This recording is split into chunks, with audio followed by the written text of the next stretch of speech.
Seja bem-vindo ao segundo episódio do documentário O Melhor Ano da Sua História. Se você ainda não assistiu o primeiro episódio, recomendamos que você pause este e assista agora. Queridos amigos, vocês viram que eu era um péssimo aluno no ensino médio. Só tinha um caderno, vivia desconcentrado, era a segunda nota da classe, de baixo para cima. Além disso, eu era um jovem hipersensível. Não tinha pele, não tinha defesa. Pequenos problemas, críticas, rejeições, calúnias tinham um impacto enorme. Portanto, eu não conhecia técnicas de gestão da emoção para me tornar mais forte diante das crises, conflitos, estresses da vida. Como é que eu dei um salto muito grande?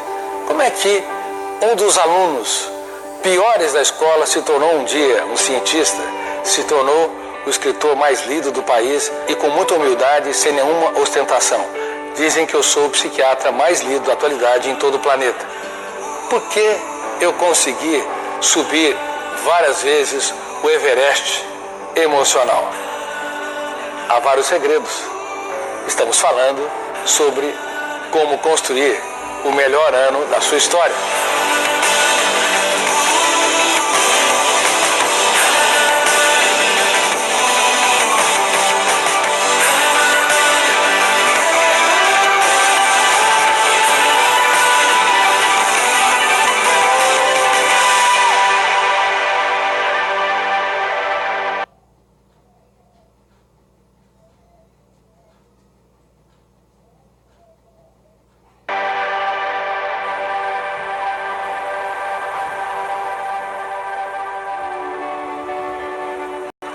No segundo episódio deste documentário, O Melhor Ano da Sua História, eu vou falar de 3 ferramentas fundamentais que eu utilizei para dar uma guinada na minha própria história.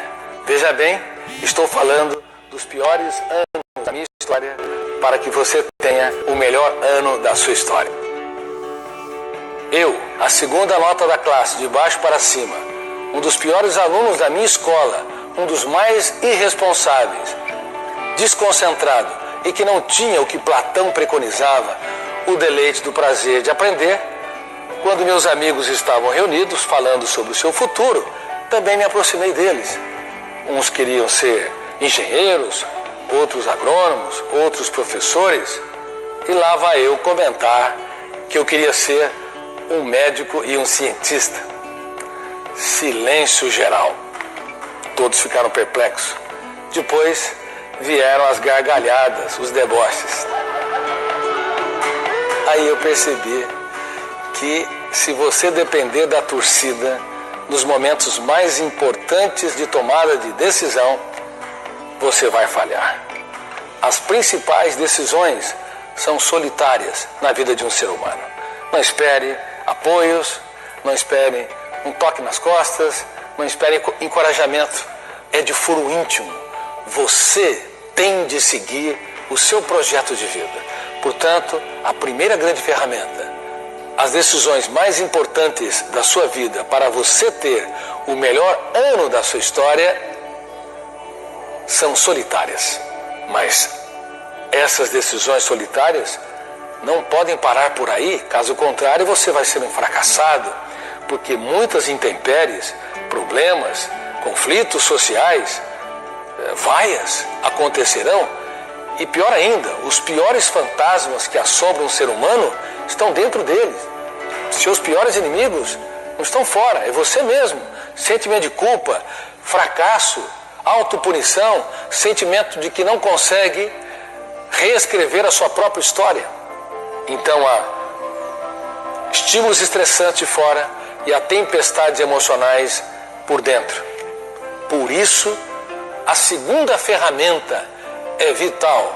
Eu a utilizei para ter os meus melhores anos da minha história a partir dos piores momentos da minha vida. Sonhos. Parece uma palavra tão simples. Os poetas falaram sobre os sonhos. Os romancistas escreveram sobre eles.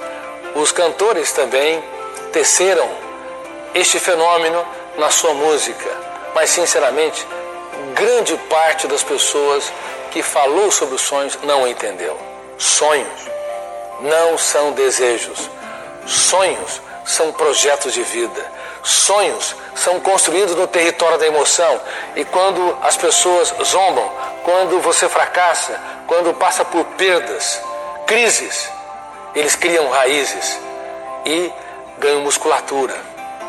Desejos de ter um bom amigo, de ter um grande amor na vida, de ser um excelente profissional, não resiste ao calor dos problemas na segunda-feira. E nós estamos na era digital, que é a era dos desejos. As pessoas não conseguem mudar o status quo da sua vida, não conseguem se reinventar porque não tem sonhos, porque não tem projetos de vida.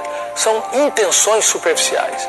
Tenho certeza, quando as crises, as perdas e as frustrações chegam, você vai separar o trigo do joio. A grande maioria é desejo, só os sonhos permanecem.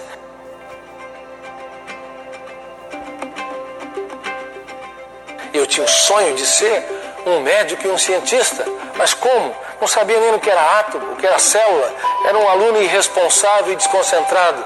Então passei a estudar 12 horas por dia, pelo menos, incansavelmente, de segunda a sábado, inclusive aos domingos. E ninguém entendia como um jovem relapso e desconcentrado, e que parece que não daria importância nenhuma para a vida, agarrou essa oportunidade e fez o que os melhores alunos da escola não fizeram. Eu reuni 2 fenômenos, portanto. Disciplina, estudando 12, 13 horas por dia, mais sonhos, que são projetos de vida. Sonhos sem disciplina produzem pessoas frustradas. E disciplina, garra, apenas estudar, ter metas, sem sonhos, produzem pessoas que são zumbis emocionais, repetem ordens, não têm grandes projetos que os motivam, não se reinventam, não são apaixonados pela humanidade, não entendem que eles devem dar o melhor de si para fazer os outros felizes. Há milhões de pessoas que repetem a mesma história: fracassos, perdas, lamentações, autopunição, autocobrança e reclamações, porque divorciaram esses 2 grandes fenômenos que podem mudar a história de um ser humano.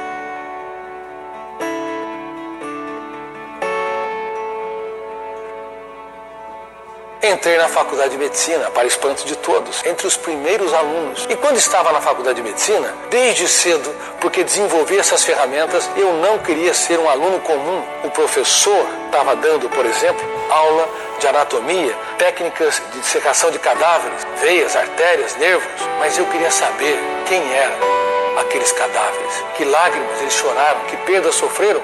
E a partir daí, eu fui procurar a história daqueles personagens e passei a procurar a história dos personagens que eu atendia. No 3º ou 4º ano da faculdade de medicina, o professor, por exemplo, dava uma aula sobre câncer e usava o código CA para não angustiar o paciente. Falava uma série de coisas, perspectivas, medicamentos, e saía junto com 10, 15 alunos, mas eu ficava e perguntava que sonhos, que pesadelos, quais os dias mais tristes, quais os anos mais dramáticos da sua história. E eles me contavam, e a partir daí eu começava a escrever e escrever a história daqueles pacientes, e comecei a penetrar, portanto, na mente deles e a desenvolver os primeiros pensamentos sobre uma nova teoria sobre o funcionamento da mente, ligados à construção de pensamentos, ligado à natureza dos pensamentos, aos tipos de pensamentos, e também ligados à formação do eu como gestor da mente humana. Já pensou você usar a sua capacidade de imaginação para se reinventar? Para escrever os capítulos mais nobres nos seus dias mais tristes? Para impugnar seu sentimento de culpa? Para não ser escravo do que os outros pensam e falam de si? Já pensou você usar o pensamento antidialético ao invés de chafurdar na lama das preocupações ou ruminar perdas, mágoas e frustrações, usá-lo de maneira correta e produtiva para você dar respostas inteligentes nas situações estressantes, para duvidar de que você não consegue, para escrever capítulos nobres quando o mundo desaba sobre si.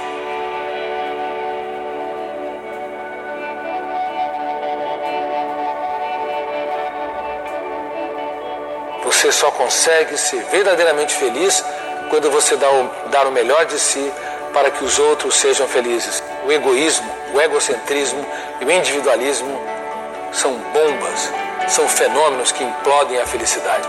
Quando você tem sonhos, não apenas para si, sonhos para contribuir com as pessoas da sua família, da sua empresa, da sociedade, em destaque da humanidade. E quando você é uma pessoa disciplinada, e nunca se esqueça, para ser disciplinada não basta ter a primeira fase de euforia. Na primeira fase você se anima, você quer emagrecer, você quer ser um excelente estudante universitário, você quer conquistar um grande amor, ou você quer renovar o seu romance. A primeira fase sempre tem euforia. Só que a segunda fase é o tédio, a angústia, é o sentimento de incapacidade, é o deserto emocional. E você tem de passar por essa segunda fase, que dura o quê? Quanto tempo? Depende de cada personalidade. Às vezes 1 semana, 2 semanas, 1 mês, 2 meses, 1 ou 2 anos. Mas depois que você passa pelos desertos emocional, pelo tédio, a fase que te entedia e te desanima, você encontra o oásis da sustentabilidade. No próximo episódio, você vai observar as técnicas que ele utilizou para reciclar o seu lixo mental. Além disso, você vai saber de uma novidade que ele vem preparando há anos.